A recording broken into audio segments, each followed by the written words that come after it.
Again po, nagpapasalamat ako sa opportunity na makapaglingkod muli dito sa inyo. And hindi na po tayo magtatagal at let's go into the Word of God as what our aim and goal is for every worship service, every Lord's Day. Sa pagtitipon natin ay marinig yung tinig ng ating buhay at mahal na Diyos. And let us go dito sa Psalm 113. I would like to give an encouragement para sa bawat isa sa atin in looking up dito sa paksa sa Psalm 113. Pamanhin po yung nakalagay dyan sa notes is 4-9. It's really the whole verses 1 to verse 9 ng Psalm 113. And sabi dito sa Psalm 113 verse 1 to 9, praise the Lord, praise, O servants of the Lord, praise the name of the Lord. Blessed be the name of the Lord from this time forth and forever. From the rising of the sun to its setting, the name of the Lord is to be praised. The Lord is high above all nations. His glory is above the heavens. Who is like the Lord our God, who is enthroned on high, who humbles himself to behold the things that are in heaven and on earth? He raises the poor from the dust and lifts the needy from the ash heap, to make them sit with princes, with the princes of his people. He makes the barren woman abide in the house of a joyful mother of children. Praise the Lord. Tayo'y humiling ng tulong sa Diyos sa ating pagbubulay sa Kanyang salita. Once again, Father, we ask for your help and that you would send forth your Holy Spirit, that you would illumine our hearts and minds, that your truths would be revealed and be illumined sa aming mga buhay, that we would not just be hearers but be doers of your word. I ask, O Lord, that you would bless your word so much, that you would take away the speaker before men, and that you and you alone would be heard in all this. Be magnified and be praised in Christ's name. Amen. Ang paksa po natin ngayong umaga is with regards dito sa, I believe, itong central aspect ng psalm na ito, which is we see may sense ng comparison, no? May distinction dito sa dalawang bagay. Two great truths about God na complementary sa bawat isa. And I'm talking about the exaltation, God's exalted loftiness, and at the same time yung kanyang condescension. So we could say that it is God's exaltation in His condescension. We could see God as lofty and high above all. Gaya ng binanggit yan sa verse 1. Hanggang mula verse 4. May kita natin yung kataasan mismo of the God's stature. And at the first part na may kita natin, let me just go first dito sa verse 4. Mamaya natin balikan yung verse 1 hanggang verse 3. But first, let us look into yung glorious na exaltation ng Diyos. Not the you, but exalt ng ating Diyos. Sabi dyan sa verse 4, the Lord is high above all nations. His glory is above the heavens. Who is like the Lord our God, who is enthroned on high? So makikita natin at first, when we speak of yung exaltation ng Diyos, is His immensity when it comes to His dominion. Ang sabi dyan, the Lord is high above all nations. At kung nations pa yung pag-uusapan, mga bansa, this is composed of course, men. Hindi naman kingdom ng mga animals or plants ang pinag-uusapan natin, but these are nations composed of people. And when God is spoken or God is revealed dito sa kanyang salita, when it is described in such manner, He has dominion above all nations. He is seen as creator and sustainer. Dahil ang Diyos yung siyang tagapaglikha, naglikha ng lahat, at siya rin ang nagtataguyod, siya rin yung nagsusustain. It is a distinction that there must be maintained always when we speak of the loftiness of God, that there is this creator-creation distinction. Outside of God is creation. Okay? Yung sa labas ng Diyos, lahat ng bagay ay nilikha. And iisa lang po ang patutunguhan niyan. Wala na ibang part o wala nang ibang category na dapat silipin or matignan. That everything na nandito sa universe na ito na nag-i-exist ay nilikha ng Diyos. From the greatest to the smallest, from the biggest of the galaxies and the planets and the stars throughout the universe. And ang amazing po, no, yung mga nakukuha ngayon sa mas recent na mga footages of the Webb na telescope is mas grabe pa doon sa Hubble.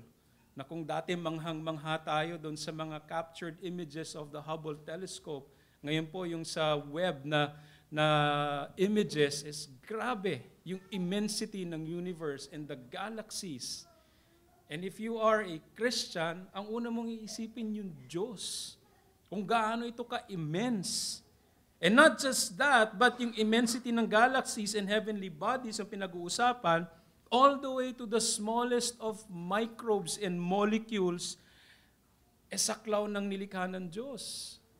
And this is the aspect na kung saan all these things, lahat ng mga ito ay nandiyan at nagpapatuloy dahil sa Diyos na naglikha ng lahat. It's because of God who sustains and has created all this. And everything in between, particularly men, in every nation, that He is transcendent over all. You know, in all of creation, sa lahat ng likha ng Diyos, iisa lang sa mga nilikha niya ang nagmamataas palagi. Above their own estate. And that is man. Yet with this reality of sin and rejection and rebellion ng tao and perceiving himself to be as God, God remains dominant over all things. He remains to have dominion above all things and everybody else. Pero hindi lang yan ang ibig sabihin when he speaks of dominion, but in particularly pag nations yung pag-uusapan, we can look to Christ's dominion. God's dominion as Lord over all is in Christ. Not only by virtue of creation, dahil si Jesus yung tagapaglikha o naglikha, but because of what Christ has accomplished dun sa krus ng Kalbaryo, when we read the Great Commission, it's that kind of dominion. All authority has been given to me both in heaven and on earth. Therefore, with this authority, go and make disciples. Christ has claimed such authority and dominion above all. And yung application ng dominion na yun is to all the nations. Not just the material universe or universal reign, but to all the nations. And because of this, may kita natin na may kinalaman sa redemptive palagi na pagkilos ng Diyos. Redemptive work, redemptive beauty kung sasabihin natin. And even in Psalm 2, verse 6 to 8, but that have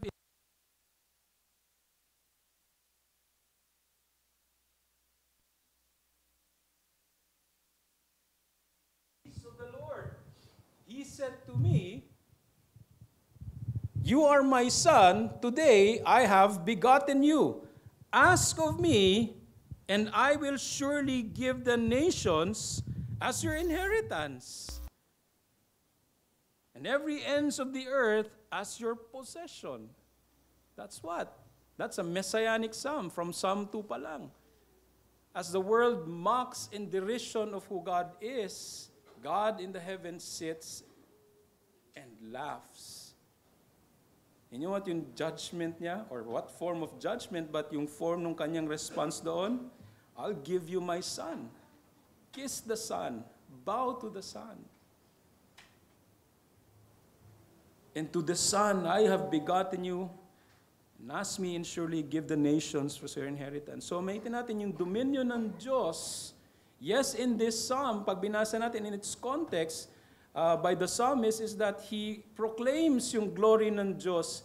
He announces yung greatness, yung kaluwalhatian, yung kadakilaan ng Diyos, yung immensity ng kanyang exaltation, yung dominion niya of all the nations. Particularly realized and manifested sa New Testament in Christ. Pero hindi lang sinabi niya dyan yung kanyang pag-exalt niya sa Diyos in His dominion over all things and over all nations, but even His glory. Ano sabi dyan?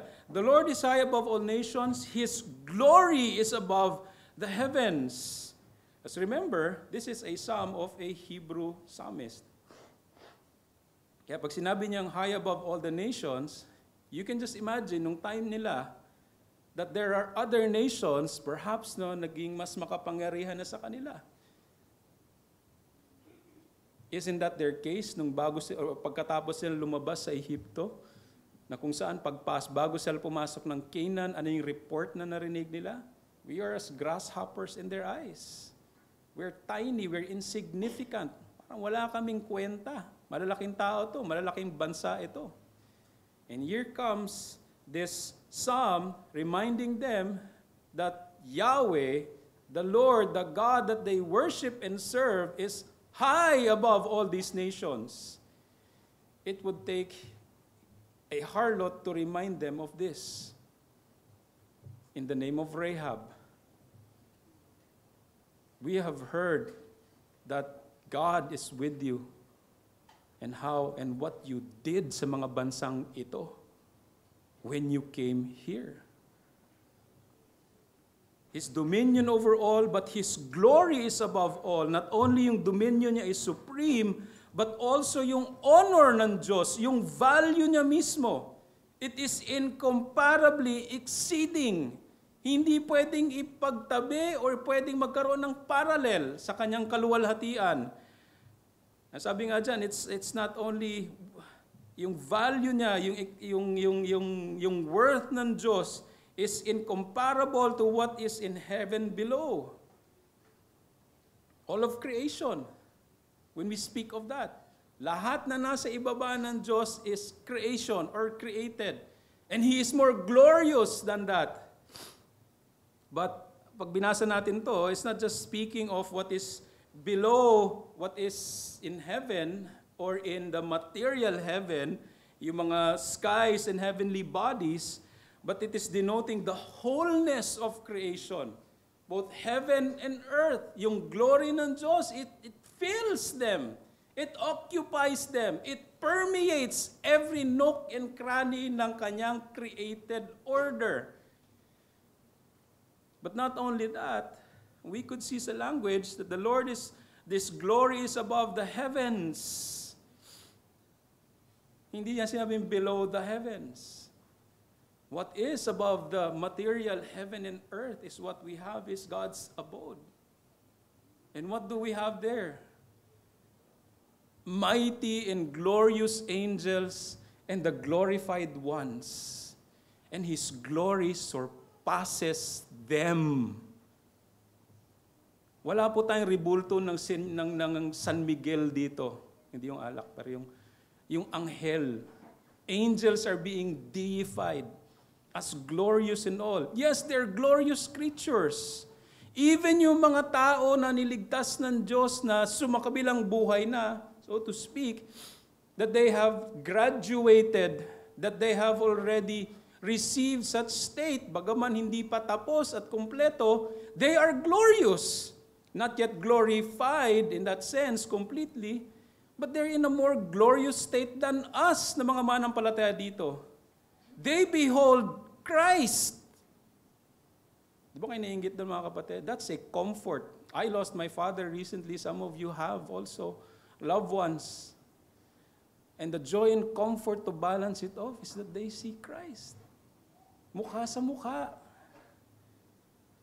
That's glorious. Tayo dito, we live under that foretaste that we will see Christ. And yet we see Christ in His Word. But we long to be with Christ.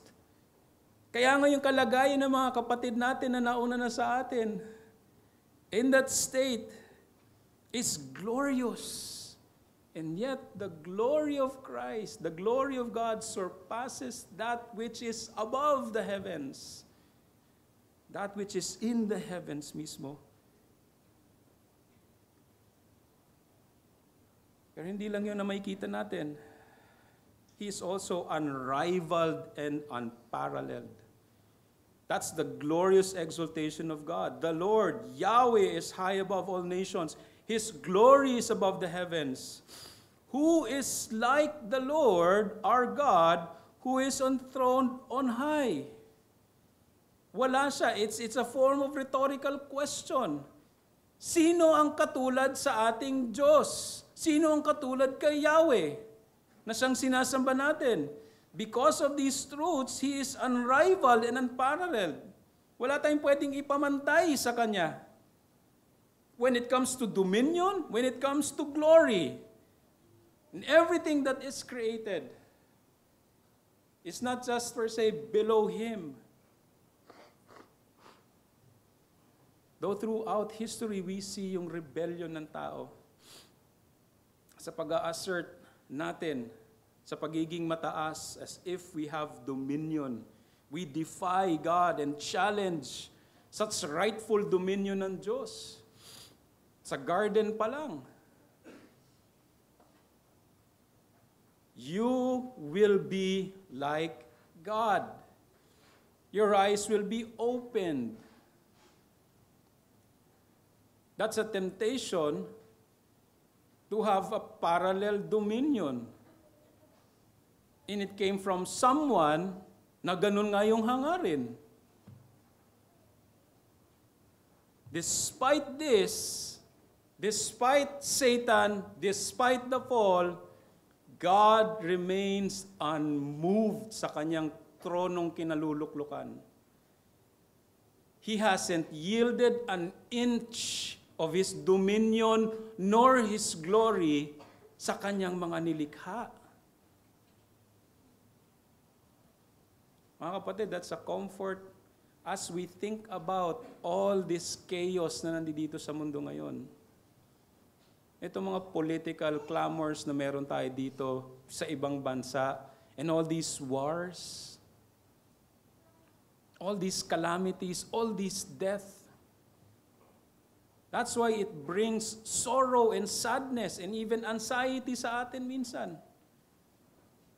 Pero isang remedy, mga kapatid, is to go back, just like sa passage na ito, to be reminded of where God is.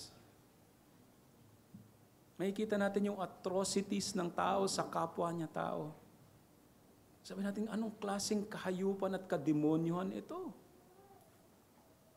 And ang usual cry ng mga taong hindi sumasampalataya at kumikilala sa Diyos, asan yung Diyos na sinasabi niyo rito?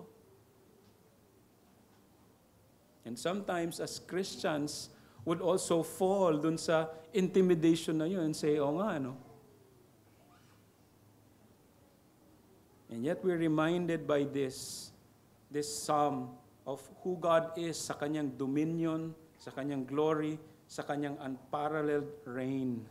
Therefore, it is right only for the psalmist to state itong rhetorical question, who is like the Lord, our God, who is enthroned on high?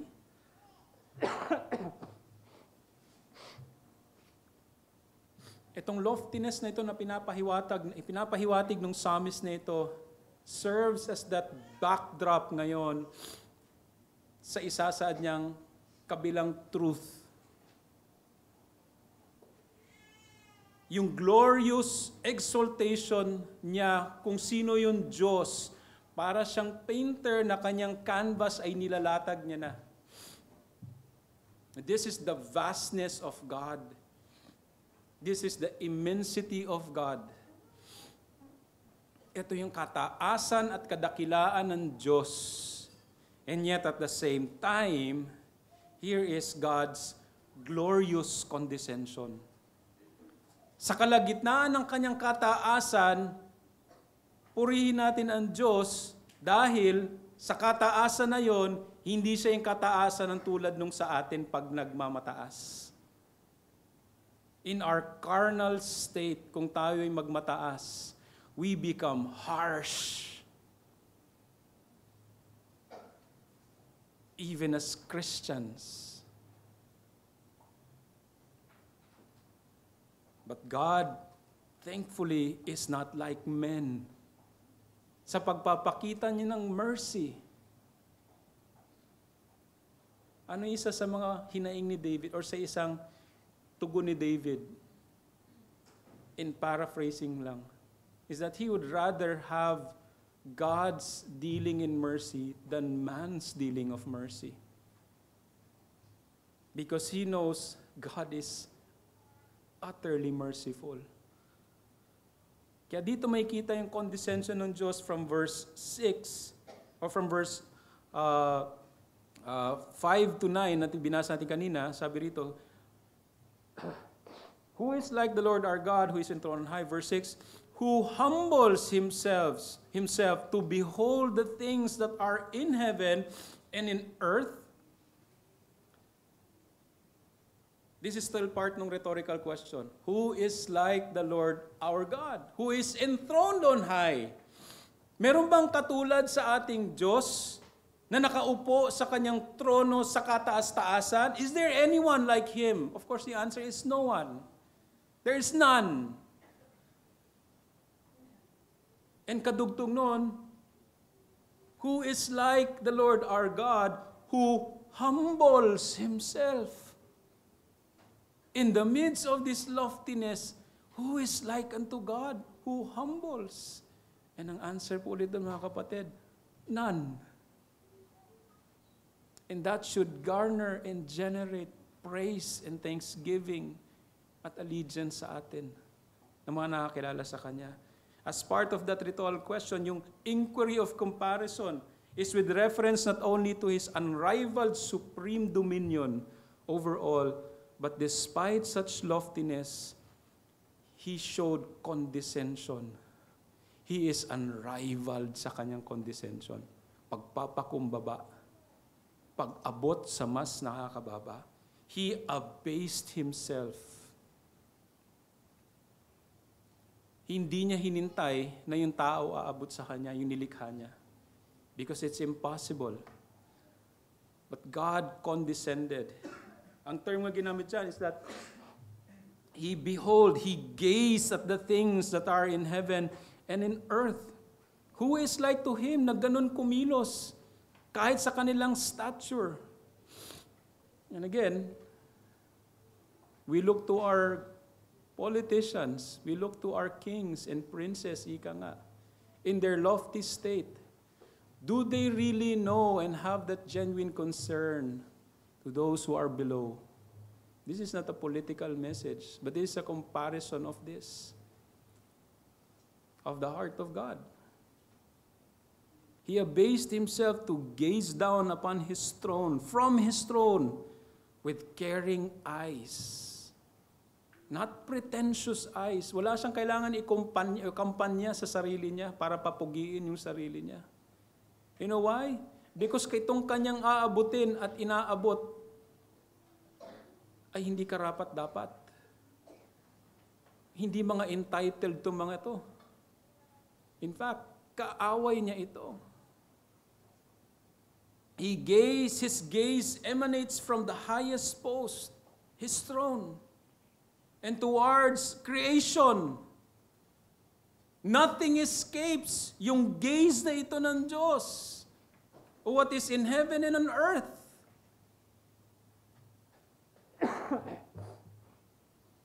Nothing escapes His eyes. You go sa Matthew 6, anong nanonotice ng Diyos? And He cares for the birds, the lilies, the grass. When was the last time you cared for a grass? Kailan? Ang gusto niyo isipin siguro, gusto mong tanggalin tong damo na to. Sagabal to eh.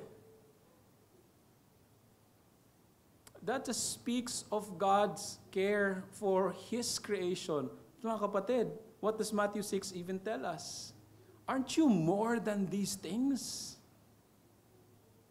And that's why yung gaze ng Diyos particularly is towards His image bearers. If God could care for grasses and lilies and birds, how much more sa kanyang image bearer? Mankind na siyang nagrebelde sa Diyos.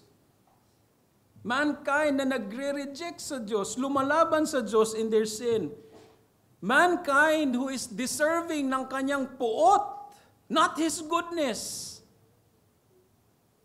Yung holy wrath ng Diyos ang karapat-dapat maigawad sa kanila, sa atin. Yet in His sovereign mercy, He looked upon man with an intent to show favor. What's the reason for God's condescension? What's the reason yung psalmist niya rito in comparing who is like the Lord our God who sits on His throne on high, and who is like unto Him also who humbles Himself, condescends to look down in the affairs of man.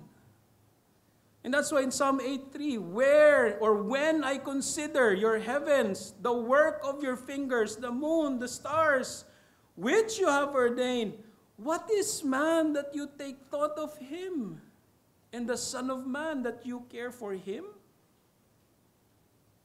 Sino tayo? Instead, baliktad minsan ang nasa isip natin, kilala mo ba ako?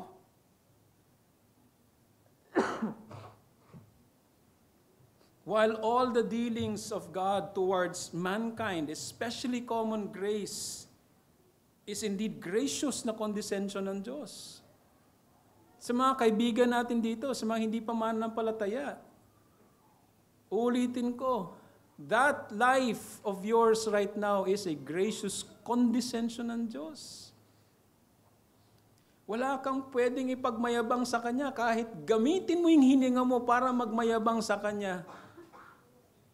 The truth is, there's nothing that you can boast sa harapan ng Diyos.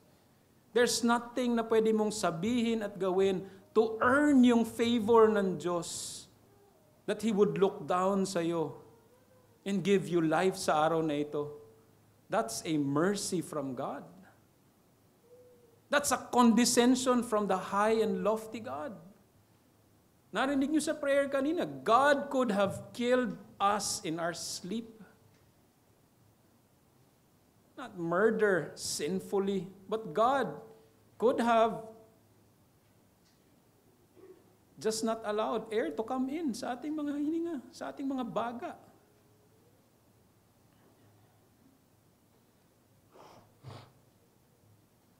And yet, all these dealings and gracious na condescension ng Diyos, even to unbelievers, yung fullest, yung epitome ng condescension ng Diyos is nowhere else to be found except sa pagsugo niya ng kanyang sariling anak.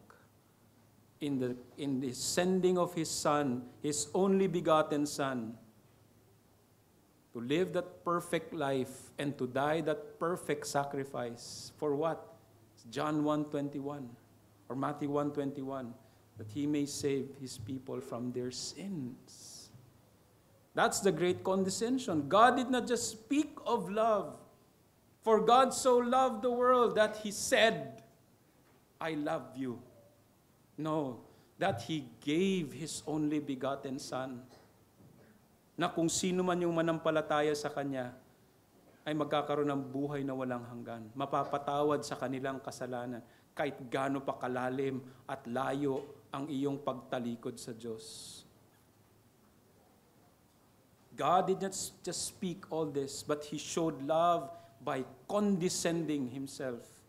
1 John 4:10, in this is love, not that we love God, but that He loved us, first loved us, and sent His Son to be the propitiation for our sins. Mga kapatid, that's why in language na ito na sinasabi rito sa Psalm, of the loftiness of God and in His condescension, that He gazed, He humbled Himself. It speaks of Christ. And ito yung pag-enact ng condescension, verse 7 to 9. Una, He raises the poor from the dust and lifts the needy from the ash heap. I think from one commentator that he noticed itong fascinating parallel nito with 1 Samuel 2, verse 8.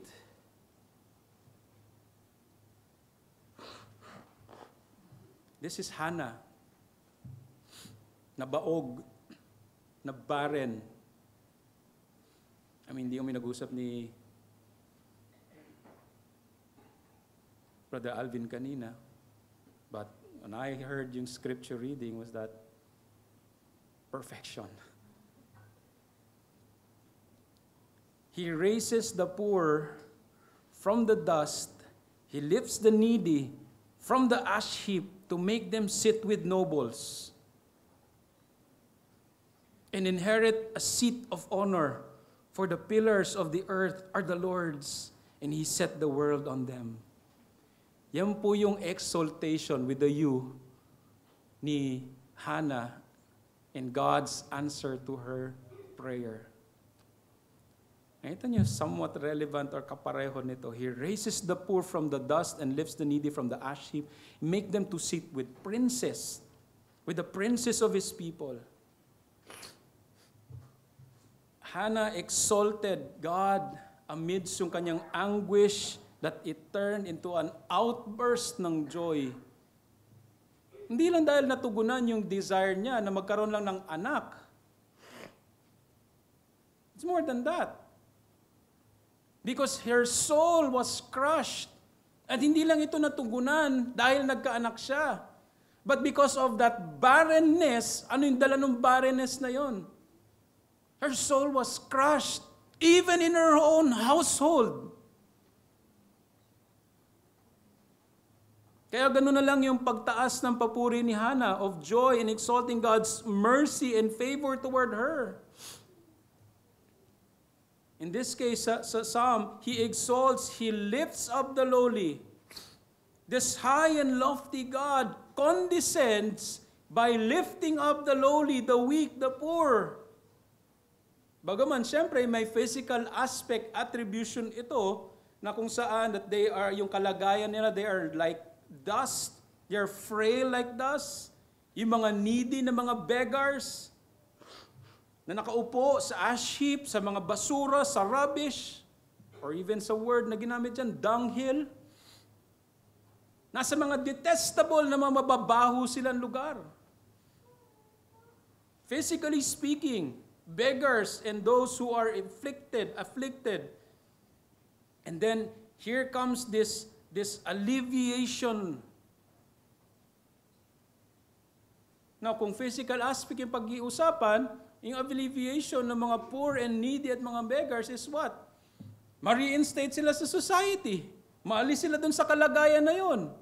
Wala silang kinakain. Mabigyan sila ng trabaho. Mag-profit sila. But that's not just the case of pinag-uusapan dito. Magpagaling sa mga diseases. Ang pinag-uusapan dito, important is yung spiritual significance, of course. Because this is talking about God. And though God deals with kung ano yung nasa material at physical na realm, His dealing is also more of the spiritual aspect. Kaya ang pagbanggit dito nitong raising the poor from the dust and the needy from the ash heap, hindi po ibig sabihin nito magkaroon tayo ng social gospel na lang. The spiritual wretchedness ang pinag-uusapan dito that afflicts the soul. Ito po yung gumigiba, dumudurog sa kaluluwa. Kasalanan. And this is the heaviness na bit-bit ng bawat isa. Kaibigan, ito yung pinakamabigat mong pasanin. Hindi pera, hindi kalusugan, bagamat yung mga yan may kabigatang dala. Pero ang pinakamabigat mong pasanin at problema is yung problema ng kaluluwa mo, yung kasalanan. At ito, pabigat ng pabigat. Hanggang sa ibabaong ka nito, hanggang sa impyerno. Where God's wrath, yung puot ng Diyos, will abide for all eternity. Unless someone lifts up yung burden na yan. I always remember Pilgrim's Progress. Kung saan nawala yung pasanin ni Christian dun sa hill ng Calvary. It is to those who are downcast sa kanilang kaluluwa, humbled sa kanilang kalagayan nung makita or naipakita sa kanila kung gaano sila karumi at kadukha sa harapan ng Diyos dahil sa kasalanan nila. Yan yung lowliness, yan yung poverty na sinasabi rito. na yung kaluluwa nila is madurog dahil sa kalagayan nila when they realize their own sinfulness sa harapan ng Diyos. And they could cry out just like Isaiah, "Woe is me, for I am undone, for I am a man of unclean lips who dwell amongst the people of with unclean lips. I am done. Tapos ako. Finished na." Ika nga. It is to those na kung saan yung humble frame of the soul was touched and gripped by God's holiness. Nasa ngayon ang makita niya, "Lord, saan ako pupunta? Ang gagawin ko? If this is the case then." And that's when the rescue of God is the sweetest. This is a figure of repentance na kung saan when one pours dust of ashes sa kanyang ulo. Pero hindi lang ito physical na pagpapakitang tao ng repentance because God, again, looks down from the highest post. At ang nakikita niya ay tagus-tagusan sa puso. It is to these that the Lord looks upon with delight to lift them up. Isaiah 66, 1-2. Thus says the Lord, "Heaven is my throne, and earth is my footstool. Where then is a house that you can build for me? And where is a place that I may rest? For my hand made all these things. Thus all these things came into being, declares the Lord. But to this one I will look, to him who is humble and contrite of spirit, who trembles at my word." Asa na yung bahay at palasyong gagawa mo sa akin para ako'y manahan? Ako ang may-ari ng lahat ng yan. Ako ang may gawa niyan. Hindi yan ang hinahanap ko. But to this I will look and I will dwell. To those who are humble and lowly and contrite of heart. Those who have been crushed by their own sins at nagpakumbaba sila. And they heeded that call, that invitation from that great shepherd. "Come to me, all who are weary and heavy laden." Ano yung weariness and heavy laden na yon? Sin. Anong rest ang ibibigay? From poverty? No, I'll give you rest for your souls. "Take my yoke upon you. Learn of me, that my yoke is easy and my burden is light." He lifts them up from their humble state and blesses them, sabi dyan sa Psalm, with royal inheritance. He makes them to sit with princes, the princes of God's people, where He brings them to a position of what? Being co-heirs with Christ in glory. Yung favor ng Diyos ngayon bilang mga anak. Dating kaaway, nasa labas ng poder ng kaharian ng Diyos. If you can imagine a castle na kung saan ang nasa labas ng pader na ito ay yung mga rebelde na galit sa hari dito sa loob. And if given the chance, they will climb over and kill the king. And yet daily, God brings His heralds dun sa bakod na yon proclaiming terms of peace. Lower your arms and come to the king. And He will give you life. And to those who humble themselves, the gates are opened. Hindi para makita nila yung barangay captain at yung mayor. No, they will see the king. And they will be given rest for their souls. He lifts them up from this humble state. Now from rebels to children of God. And they have all these blessings given to them. Blessed are, Matthew 5:3, blessed are the poor in spirit, for theirs is the kingdom of heaven. As Christ Himself was exalted after His humiliation in the flesh, so He also exalts those who are humble and lowly. And for He resists yung proud, but He gives grace to the humble. 1 Peter 5:5b.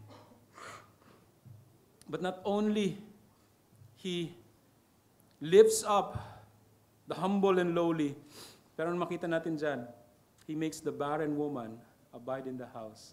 Again, connect natin doon kay Hannah. Yung prayer ni Hannah at yung praise ni Hannah to God.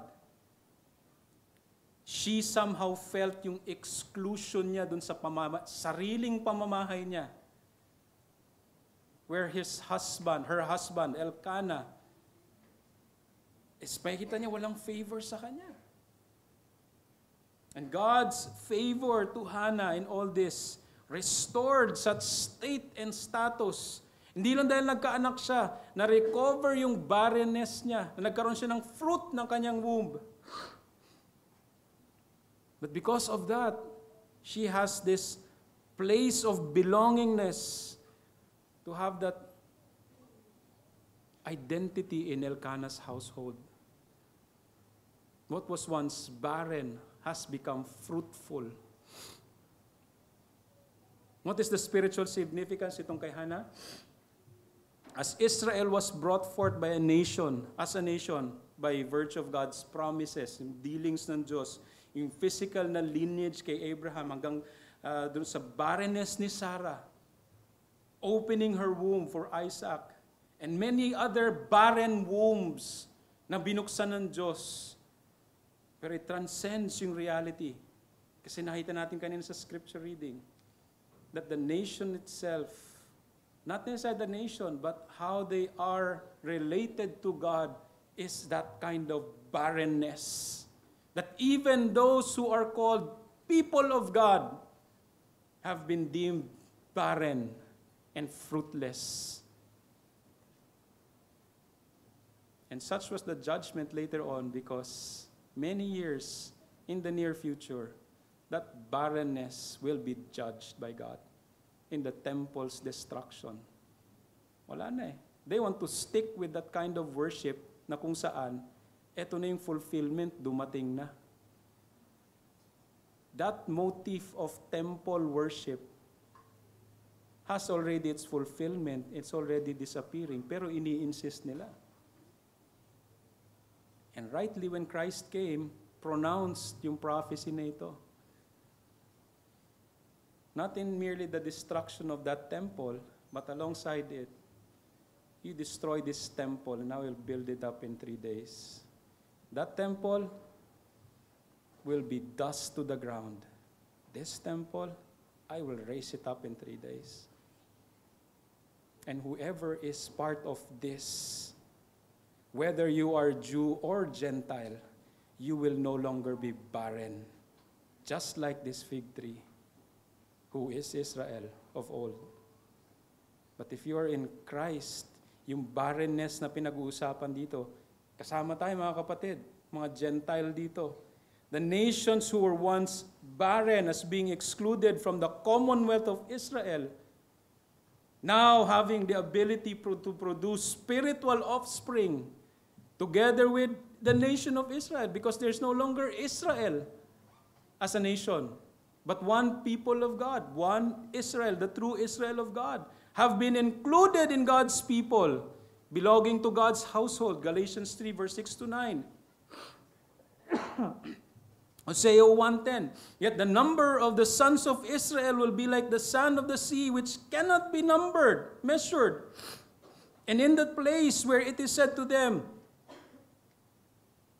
Lo Ami, you are not my people, it will be said to them, you are the sons of the living God. Not my people, but now my people, sons of the living God. Therefore now, having been brought near to God in Christ, they are one nation, yung people ng Diyos. His true Israel, His church, are no longer barren.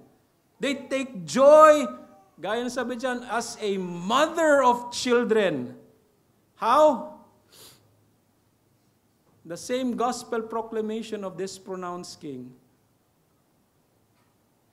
All authority has been given to me.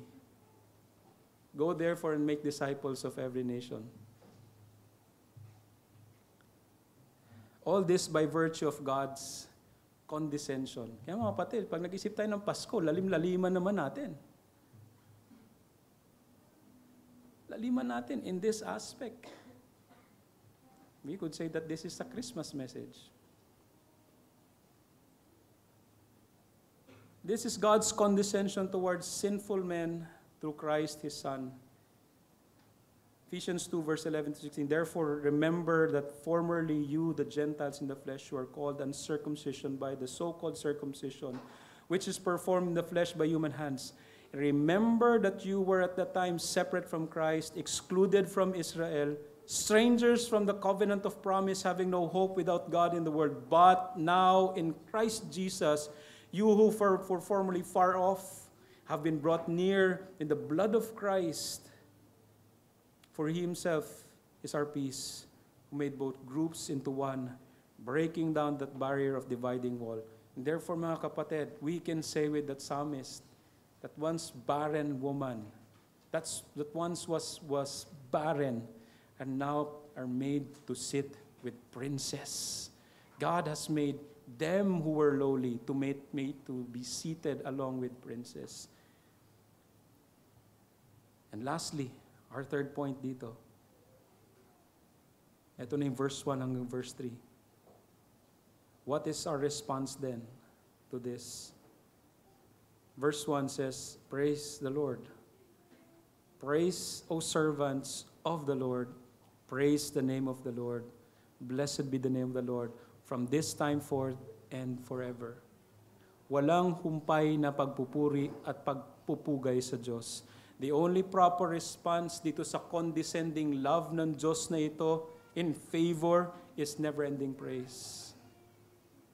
The psalmist invokes especially those who serve and fear Him to praise and bless His name now and forever. Mga kapatid, kayo na nakakakilala, merong tunay na takot sa Diyos. Meron daw ini-expect sa atin that we are to praise God in His name. Pero notice this, ang sabi sa next verse, from the rising of the sun to its setting, the name of the Lord is to be praised. Now, hindi lang sinasabi nito, okay, let's praise the Lord for this day. Simula umaga hanggang gabi. While it has an aspect of time, but we can also say that this is speaking of the God who is above all the nations. Whatever the light touches from its rising to its setting is to praise God. So from, saan ba? Kiribati? From New Zealand, kaninang umaga, hanggang bukas siguro, pagdating sa mga Samoan Island, sa pagset ng araw, ay pinapanawagan, inuutusan na purihin ng Diyos. And paano mangyayari yun? Ang daming rebelde sa Diyos. We have work to do then, mga kapatid. Yung gospel mismo. That's why may commission. And that's why, yun yung pinagkakatiwalaan natin. Hindi government, hindi dahas, hindi sapilitan, hindi natin gagawing Christian yung ating bansa o ating gobyerno. It's through the gospel proclamation through the church. Sa church, kinumission ang ebanghelyo. And ang ating pamumuhay ay dapat umayon dito. Kaya nga ikaw kukonekta natin sa Sunday school natin kanina, ay maging magandang patotoo tayo. If we are to be carrying the gospel. Therefore, the Lord is to be praised both now and forever by all nations. This is the reason for the Great Commission. His name is to be exalted in every nation, again, not by mere coercion, but by showing them, proclaiming to them, yung condescension ng Diyos na ito. And sa hindi magpakatira pa, who will not humble themselves before God, they will answer to this King. Because itong King na ito, who has dominion over all nations, will come again, and He will judge. He will judge the nations. He will judge people. At ang batayan niya, hindi kung anong bansa ka galing, but are you in His Son? Did you accept, did you seek yung terms of peace na pinagkaloob niya through His Son? If not, ang pananagutan mo sa Diyos ay hindi 5 araw, 10 buwan, 10,000 taon, but walang hanggang kaparusahan sa impyerno ng apoy, where God's wrath abides in hell. And therefore, mga kapatid, let us therefore thanks and praise the Lord for His great condescension. Yung gracious dealing niya sa atin, alalahanin natin mga kapatid, kung paano tayo nakarating dito, paano ka nakaupo dyan ngayon, na pumupuri sa Diyos, na dati marahil hindi. Remember that great condescension na umabot sa iyo sa kalagayan mo. You don't have to brag about kung gaano ka ka-wretched noon. Regardless of your state, God reached down in condescension. Hindi bida kung gaano ka karumi noon. Ang bida rito kung gaano ka mahabagin yung Diyos. Walk humbly and rightly before God and before men. God is opposed to the proud, but He gives grace to the humble. And even sa ating evangelism, may yung realities na to grip us. At even itong Christmas season na ito, it's not just a season of joy and reveling, but an opportunity really to proclaim the gospel of Christ. Mas matingkad to dapat, yung tutuusin. And to our friends, humble yourself before God, because it is utterly pointless to go on life na lumalaban sa Diyos, because you will not win against this king. Bow before this king now, or bow your knees too late in hell. Manalangin tayo. Aming Panginoon, salamat po na pagpapaalala na kayo'y kataas-taasan.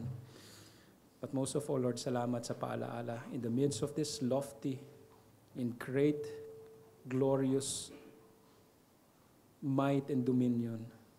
You are lofty and great and incomparable in your condescension.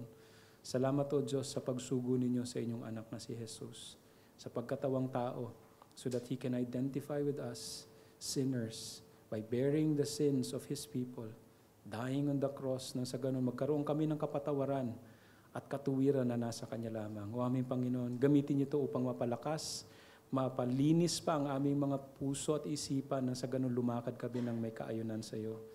And Lord, may you use this to humble sinners before you, that they too would come in repentance and faith. Magmula sa mga pinakabata, sa mga anak namin, hanggang sa pinakamatanda na wala pa kay Jesus sa silid na to.